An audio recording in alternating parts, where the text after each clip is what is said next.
Vale, sale bien. Muy Perfecto, bien. muy bien, pues muchas gracias. Bueno, pues antes que nada, eso, saludaros a todos los que estáis y a todos y a todas los que estáis tanto en Leyoa como online. Y bueno, y agradecer también a los organizadores y organizadoras del Congreso, pues que hayan abierto, ¿no?, un espacio de reflexión en torno a un tema que, bueno, aún no se le da todavía la visibilidad que se le merece. Y bueno, y en este caso concreto, ¿no?, pues ofrecer también un panel para hablar de antiespecismo en el arte, en las artes y en la literatura. Bueno, como dice el título de la ponencia, voy a hablar del antiespecismo en un episodio concreto de una novela del siglo XVII. Esta se llama Los estados e imperios del Sol y es del escritor francés Cyrano de Bergerac. Bueno, y el tema es que, bueno, aunque veamos muy lejos el siglo XVII, en cuanto a las discusiones en cuestiones sociales o políticas, nos puede servir como base para el pensamiento occidental, ya que muchas de las temáticas que vamos a ver, bueno, tanto en esta obra, pero como si intentamos escalar un poquito en este siglo, van a ser muy parecidas a las que nos encontramos todavía en el siglo XXI, lo cual da bastante que pensar. Bueno, y es por eso que con esta conferencia me gustaría un poco también contribuir a esta especie de genealogía de posturas antiespecistas en la literatura, en las artes y tal vez incluso pues en el pensamiento, ¿no? Para así poder tomar un poco de conciencia de la historia de esta lucha, ¿no? Y suele ser, pues esta genealogía suele ser una cosa que se suele descuidar bastante en movimientos sociales, ¿no? Y que muchas veces es muy necesaria. Y bueno, eso, como vengo un poco del mundo así de las letras, normalmente se suele seguir un esquema muy específico, entonces bueno, os voy a introducir un poquito el esquema que voy a seguir. Entonces, voy a introducir brevemente al autor y un poco la obra y bueno, al ser del siglo XVII, pues mencionar un poquito el contexto social para que podamos entender un poco el discurso, pues donde se escribe, ¿no? Em, Luego ya comentaré ciertos fragmentos del episodio mencionado y que he dividido pues como en tres bloques diferentes, que sería la representación que hace el autor de los pájaros. Bueno, claro, esto es una obra en la que el protagonista va a un mundo en un mundo reinado por los pájaros y estos le realizan un juicio en nombre de la humanidad. Entonces, esta representación de los pájaros, luego el sistema de gobierno en este reino y, por último, el juicio que se hace al protagonista y, bueno, a los humanos por extensión, ¿no? Y, bueno, para finalizar, pues expondré ciertas conclusiones que he sacado. Bien, bueno, Cyrano de Bergerac fue un escritor y pensador francés que nació en 1619 y murió en 1655. Bueno, gracias a su pensamiento audaz y no conforme con los mandatos de la Iglesia y el sistema de gobierno imperante en esa época, se le consideró un libertino, que bueno, un libertino en el siglo XVII es lo que ahora pues consideramos como un libre pensador, ¿no? Sería la equivalencia. Y bueno, es importante saber que vivió bajo el reinado de Luis XIII y de Luis XIV, el conocido como Rey Sol, una de las mayores figuras de la monarquía absoluta en Europa. Y bueno, esto es importante saberlo ya que él también es conocido por ser uno de los precursores de la ciencia ficción y va a usar mucho este recurso para poder criticar estos aspectos de su época, pues la monarquía absoluta, esta prevalencia de la fe porque claro, todavía no hemos llegado a a la ilustración del siglo XVIII, hemos salido del Renacimiento, estamos saliendo un poco de esa hegemonía de lo religioso, pero hay que tener en cuenta que es el siglo XVII, todavía seguimos bastante en esa tendencia. Entonces va a usar este recurso para criticar su sociedad. Y bueno, es también lo que hace en la obra que vamos a hablar, ¿no? Los estados e imperios del Sol, la cual forma parte de un díptico que se llama El Otro Mundo. También de esta, pues, forma parte de los estados e imperios de la Luna. Ambas obras cuentan pues, los viajes al espacio de Dircona, que es anagrama de Siegano, el nombre del autor. Y bueno, ambas obras tuvieron que pasar en su momento, pues, escapar a la censura, ya que, bueno, como he mencionado antes, pues el autor no solo critica, o sea, da una opinión como muy antiespecista en esta época, sino que también pues, está criticando a la sociedad, a la iglesia, por lo que, claro, en esa época tenía que tener mucho cuidado con esos asuntos. Y bueno, como he comentado, entonces el episodio que vamos a comentar va a ser el capítulo en el que el protagonista acaba por casualidad pues en uno de sus viajes al sol, acaba en un reino pues dominado por aves y estas pues deciden someterlo a juicio por los delitos cometidos por la humanidad hacia los animales. Bien, entonces ahora me voy a meter con los fragmentos y bueno, eso, me gustaría empezar con la representación que hace de los pájaros. Claro, esto no es una obra completa, es justo un episodio de la obra, entonces claro, no representa toda la obra, entonces tampoco no podemos hacer un estudio muy completo de todo ello, pero bueno, espero que al menos sirva para ilustrar un poco como la postura que tenía el autor, muy atrevida para su momento y bueno, sin olvidar que estamos en el siglo XVII, claro, pues en todo momento el autor, claro, describe pues, a los pájaros como de una forma, pues, como si tuviesen pues, una extraordinaria elegancia, e incluso pues, una naturaleza fantástica, ¿no? De hecho, justo antes de empezar con el capítulo en el que ya está en el reino de los pájaros, eh, Dircona pues emprende un viaje con un ruiseñor con el que se encuentra, ¿no? Y declara, pues como conmovido, ¿no? Por la majestuosidad del animal, dice, este ruiseñor creador de sí mismo, que, bueno, esta frase puede parecer, uy, puede parecer muy sencilla, pero en realidad reconocer la autonomía en esta época, o sea, tanto de un hombre, pero ya pasarla también en un animal, es bastante atrevido para la época, claro. Nos tenemos que poner un poco en ese contexto. Eh, y de hecho, bueno, luego en el relato sigue hablando del viaje que emprende con este ruiseñor y es todo el rato pues una relación más de camaradería, no tanto de acompañamiento o de que el ave está al servicio del humano. Y bueno, otro aspecto que a mí me parece que es muy interesante es la cuestión del lenguaje de las aves. Es decir, el autor pues da capacidad de habla, o sea, tanto de habla como de comprensión en otros idiomas a los animales. Normalmente en ciencia ficción, ¿no? En los códigos del género, cuando hay interacciones entre humanos y animales, estas comunicaciones, pues se presupone que se están realizando, o sea, se da por hecho que se pueden comunicar pues, en la lengua de los humanos, ¿no? Como metiéndola como punto central. En este caso, claro, se supone que, como podéis ver en el fragmento, están hablando en el idioma del hombre, pero están recalcando el hecho de que son los animales los que pueden hablar varias lenguas y no el hombre el que puede comunicarse con los demás. Es como estableciendo una especie de superioridad de los animales, ¿no? Dice, al cabo de unos días, cuando Dircona, el protagonista, ya está en el dominio de los pájaros y está preso, dice, al cabo de unos días me llevaron ante el tribunal de los pájaros. Como abogados, consejeros y jueces lo constituían tan solo urracas, arrendajos y estorninos, y entre estos habían escogido a los que conocían y entendían mi lengua. De verdad que me parece muy interesante este apunte, ya que, pues eso, atribuir, ¿no? Pues su propio lenguaje, pues a pájaros o animales en general, es, aparte de negar al hombre la propiedad exclusiva del habla, es admitir la racionalidad, es darles un logos a los animales, ¿no? Y en consecuencia es rechazar un poco esta idea heredada del cristianismo y del aristotelismo de una jerarquía de los seres vivos. Sí, le estamos un poco rompiendo con este status quo de que solo los humanos tenemos la capacidad de habla o de razonamiento. Y bueno, pasando ya claro, en este episodio pues no solo es tanto el juicio que se hace al humano, al hombre, ¿no? Pero también pues se habla del sistema de gobierno de los pájaros, ¿no? Como un sistema de gobierno ideal, ya que, como veremos, el autor lo contrapone mucho claro, a la Francia del siglo XVII bajo una monarquía absoluta.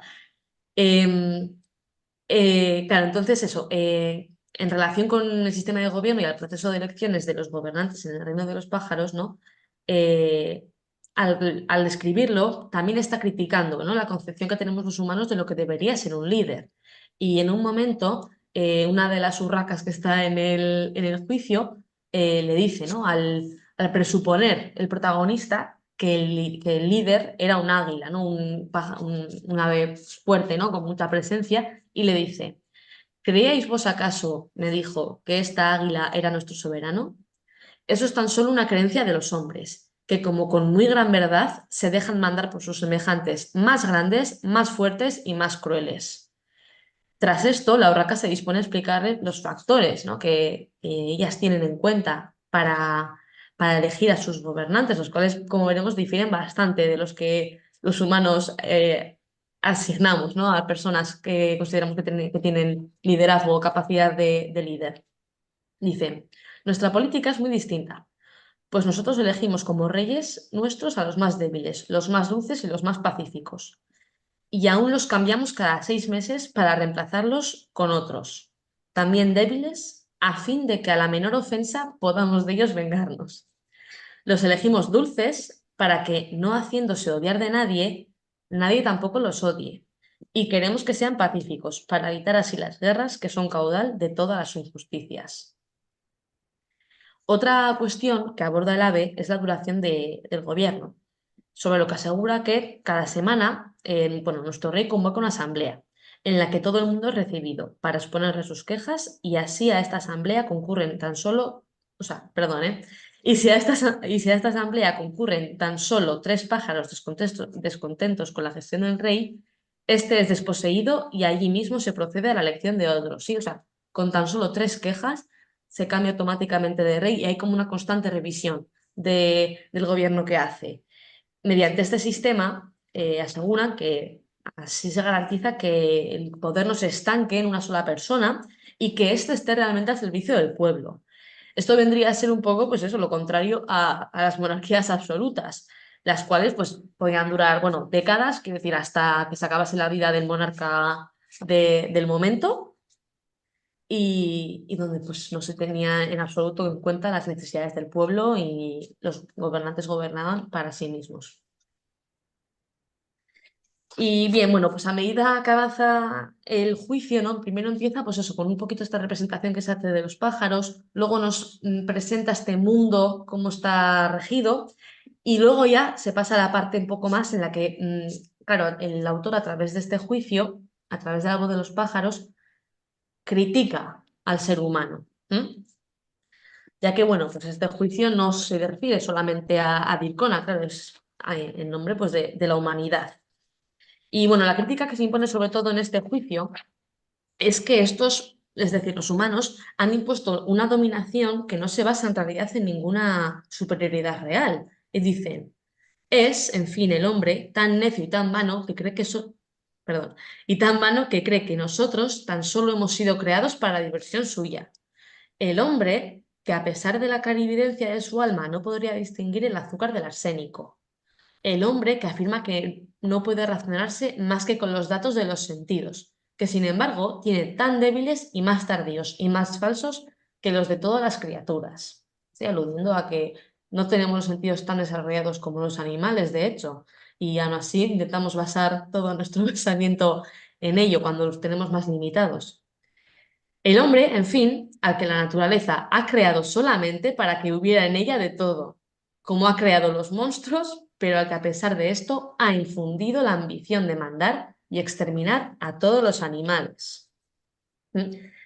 Vemos como no solo enumera las carencias, ¿no? de estos seres humanos, sino que también alega que la existencia de ellos es como la de cualquier otro ser vivo, que están en el planeta como cualquier otro animal o como cualquier otro ser vivo en general. De hecho, comparándolo con los monstruos. Entonces, claro, bueno, partiendo de, bueno, y eso, y reafirma este absurdo de esta pretendida superioridad que sale realmente de ningún lado, ¿no? Entonces, bueno, partiendo de este punto, las aves denuncian los derechos injustificados que los humanos han otorgado sobre los animales, ¿no? Que justifican esta falsa supremacía en la creencia de que su papel en la Tierra es convertirse en los amos de los animales, ¿sí? Y siguen, ¿no? Como consecuencia de esta superioridad ridícula, él, el humano, el hombre, se atribuye vanamente sobre nosotros el derecho de vida y de muerte. Nos prepara emboscadas, nos esclaviza, nos aprisiona, nos estrangula, nos come. y de la habilidad para matar a los que deja libres hace un distintivo de nobleza, así como jactándose de que él ha decidido dejar libre o dejar vivir a un animal. Cree que el sol solo se ha encendido para que él tenga luz para hacernos la guerra, que si la naturaleza nos ha permitido extender nuestros paseos por el cielo, solo lo ha hecho para que de nuestro vuelo pueda él deducir dichosos o funestos augurios. Bueno, al final, después del... Claro, aquí, bueno, es el autor, claro, criticando a los hombres, ¿no? A la raza humana, todos los vicios que él ve en su época. Pero bueno, al final todo acaba en una nota más o menos positiva, ya que gracias a las súplicas de César, que es su abogado, que resulta ser un loro que pertenecía a su prima, a la prima del protagonista, eh, que, bueno, pues que alega que Vircona en su momento lo liberó de su jaula y por eso pues al final acaba siendo perdonado y los pájaros lo absuelven. Sin embargo, me parece, bueno, es muy interesante, no he puesto el fragmento, pero porque no se ve tan, o sea, sí que se ve, pero bueno, no lo he puesto para que no se extendiese tampoco demasiado igual esto, pero sí que me gustaría decir que Cyrano de Bergerac, el autor, da a entender que realmente son los animales los que han querido salvar a Dicona, es decir, ellos han permitido que él siga vivo.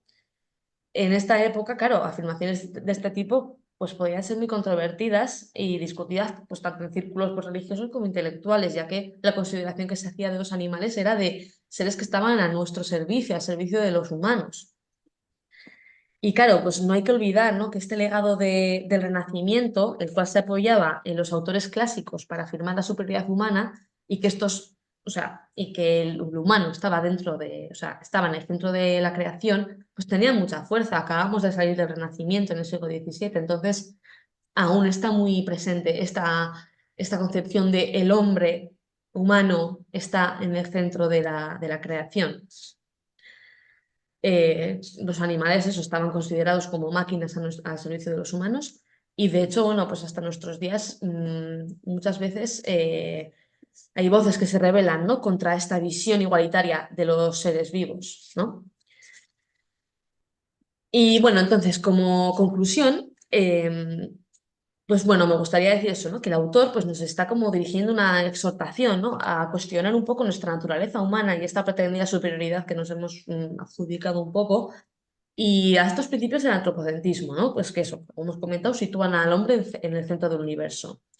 Si bien es cierto que el Renacimiento pues, ayudó mucho a que nos liberásemos de las ataduras impuestas por la Iglesia Católica y la fe, eh, el escritor libertino, bueno, Cyrano de Bergerac, va un poco más allá de, ¿no? de esta concepción muy centralista del humano como centro del universo, o sea, muy antropocentrista, y, y bueno, y consigue pues dar una visión a sus lectores, ¿no? De, pues, de una naturaleza en la que realmente todos los elementos que la conforman pueden vivir en armonía. Pero claro, para esto, y es muy importante, es necesario que los humanos renunciemos a un poder que nos hemos atribuido y pues eso, como ya vengo diciendo, que no se basa realmente en ninguna superioridad real. Y bueno, como punto final, sí que me gustaría añadir, bueno, que esta crítica que hacen las aves de los humanos em, se puede entender también desde un punto de vista, pues desde una lectura ecofeminista, ¿no? Em, en el siglo XVII, al igual que los animales, pues las mujeres también estaban bastante, pues estaban en una relación de subordinación con los hombres. Es decir, ¿no? Tanto mujeres como animales a ojos de los hombres podían ser considerados muchas veces como sujetos pasivos a su servicio. Por lo que igual desde una mirada más actual podría también darse una lectura ecofeminista de este texto. Y es por eso que me parece muy interesante, eso, como ya he dicho, pues para la mayoría puede que el siglo XVII quede muy lejano, pero sí que me parece que es muy importante y que parece que igual no tenga tanto interés o que cueste mucho entrar en él, Pero sí que me parece que es importante y realmente animo mucho a revisar pues, textos más antiguos o que no sean contemporáneos al menos, ya que puede resultar muy útil pues, realizar una resignificación de ellos y contribuir también a esta genealogía. Que estoy todo el rato subrayando el tema de la genealogía, pero realmente en movimientos sociales muchas veces se nos corta esta genealogía, el poder seguir una línea, el tener predecesores para poder animarnos a seguir con ella porque cuando no tienes ejemplos cuesta mucho eh, iniciar, ¿no? Tener la iniciativa. Y ya que pues ayuda mucho también para estructurar y para dar historia a la lucha antiespecista. Y bueno, ya termino, entonces, bueno, muchas gracias por vuestra atención y bueno, pues las dudas serán después, ¿no? Entonces, eso, estaré encantada de escuchar vuestros comentarios o dudas. Muchas gracias.